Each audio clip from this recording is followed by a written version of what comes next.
Hi and welcome back to my freelancing life, where I talk about starting life as a freelancer and what that looks like day to day.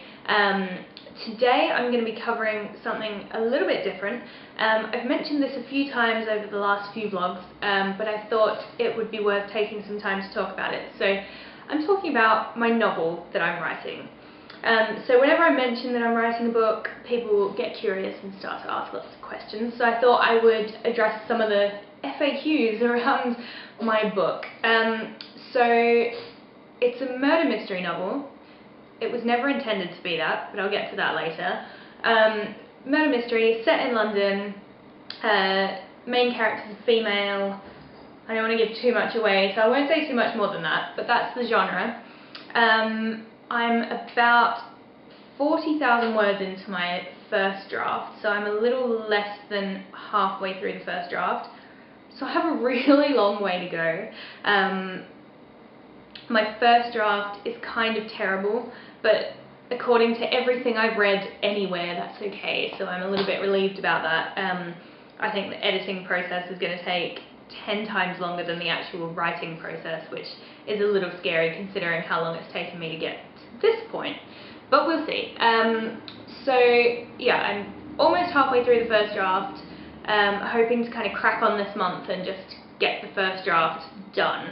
I do already know the structure of it, so before I started writing I created an outline, and I actually used a book that was recommended by a friend of mine.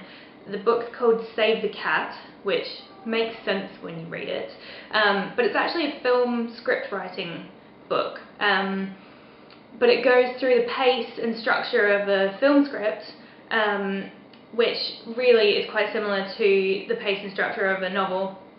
The benefit of writing to the structure of a film script is that one day when my book sells millions of copies and they want to make it into a film, it'll already be in the right structure.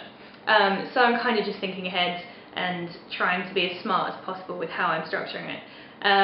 So if you are looking at writing a book, I would recommend reading Save the Cat. Even if you don't follow the exact structure that he outlines in that book, it gives you some really good ideas for characters and working things into your plot so that they make sense.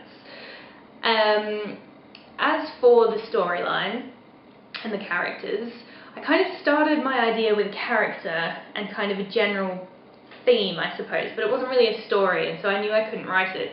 So I kind of sat on that for a really long time, and it just came to me one day while I was sipping coffee in the morning that it needed to be a murder mystery. So I'm not quite sure how my brain came to that conclusion, but I'm glad it did. And little things kind of developed along the way, so as I started thinking more and more about the plot, it started kind of falling into place, and there's still things that need to be moved around. So I've written the structure and I know kind of the big events that need to happen, but the little things that kind of slot into that and create the full puzzle, there's still some blank spaces that I need to fill in. So there's a little bit of wiggle room, and now that I've written some of it, I need to go back to the start and rewrite bits of it that now no longer make sense.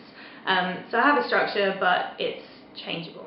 So another question I get asked is kind of how I go about writing. So basically I wake up in the morning, and before I do anything else I sit down at the kitchen table and I make myself write for an hour. So sometimes I get quite a lot written in that time, sometimes it's just a few hundred words, but I make myself do that, and I think for me it's so important to have a habit of writing, because otherwise I just wouldn't do it. If I didn't make myself get up and do that first thing, it would just slip down my to-do list and it would never happen. So it's not like the story is just, you know, desperate to come out. I do find it quite hard to write some days. I know where the story's going and I know what the characters are meant to be doing, but sometimes it just feels like an uphill battle, which I'm sure any writer can relate to. Hope so. Tell me I'm not alone in that. And then as for what's next, I'm going to finish my first draft, then I'm going to start editing away, and as I said, I think the editing part will take a lot longer than the writing part, but you can't edit a blank page, so I need to have that terrible first draft written. And then I'm going to have to start sending query letters off to agents, etc., etc. But I feel like that's still quite a little while away. But if you're wondering what the process is for being traditionally published, because that's the route I'm going to go down, I'm not looking at self-publishing yet, there is a really good post by an author called Delilah Dawson. I'll put the link to it in the comments section so that you can check it out yourself, but it's something like the lazy writer's guide to being traditionally published, which basically just means she gives you every step of the way and what you can expect. It's a little terrifying, if I'm honest, but very helpful, so I suggest you go and have a read of that. But yeah, so that's kind of the most frequently asked questions I get about writing. I feel like now that I've put it out there that I'm writing this book, people think that it's really impressive and that I'm somehow an amazing author. So that's a little disconcerting because I don't know what I'm doing. But you know, I'll fumble through. I'll keep you updated. If you have any more questions about my book, please let me know in the comments and I'll try and answer them. And if you're writing a book, let me know so that we can freak out together over things like characters and plotline and getting words on the page. Don't forget to subscribe. There'll be new vlogs up soon. And thank you very much for watching. I'll see you soon.